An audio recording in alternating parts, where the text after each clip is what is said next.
के हम करेंगे दीक्षा, किसी का भाव हो तो रात को ले सकते हैं।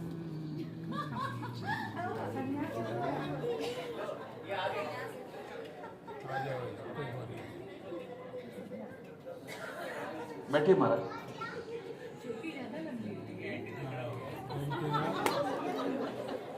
नहीं ये तो कुछ और बोल रहे हैं जी, बोलिए। प्रणाम आपको, सभी मित्रों को सादर प्रणाम।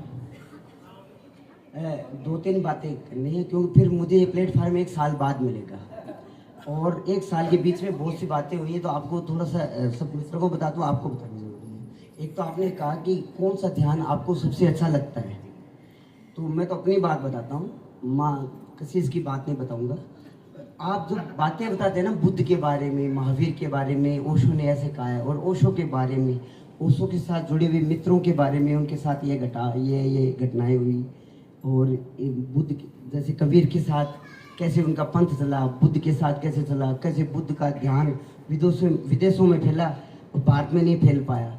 तो ये सब बातें आपके मुख से जीवित सुनने में जो ध्यान मतलब समय का पता नहीं चलता, ये बात बहुत अच्छी लगती है। हाँ, माँ कशीश और टीवी वाली माँ ये कल बता रही थी कि आपको तो उसके सुनने मात्र बात बताते हैं, सुनते हैं, तब आपको समय का पता नहीं चलता। हमें तो स्वामी जी का अगर पोस्टर दिख जाए हम खड़े हो जाते हैं, फिर कोई वापस हमें घिस के नहीं ले जाए या बुला के नहीं ले जाए तो हमें पता ही नहीं चलता। फिर मतलब उनको तो फोटो मात्र से ही लाभ होता है, हमें तो कभी कच्चे हैं।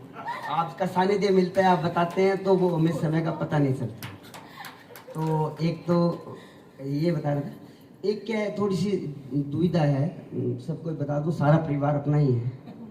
तो 2 साल पहले आपने कहा, मैंने बताया था, वो लगता तो मजाक में ही है, कोई भी शब्द हो तो वैसे लगता है कि मजाक कर रहे हैं, पर कहीं उसमें थोड़ी सी सच्चाई है, थोड़ा सा भय है। माँ मनीषा मेरे साथ ही हैं, तो आपने कहा था कि अपने फूल चढ़ाओ, मतलब आप पौधों से फूल तोड़ के लाते हो, भगवान को चढ़ाते हो, अगर हिम्मत है तो अपने फूल चढ़ाओ।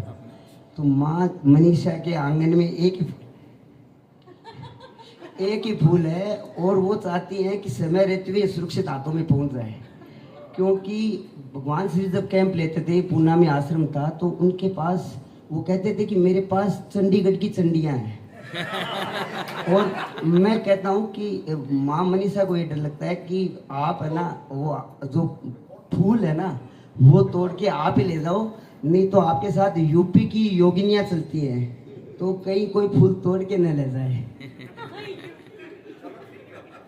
प्रणाम।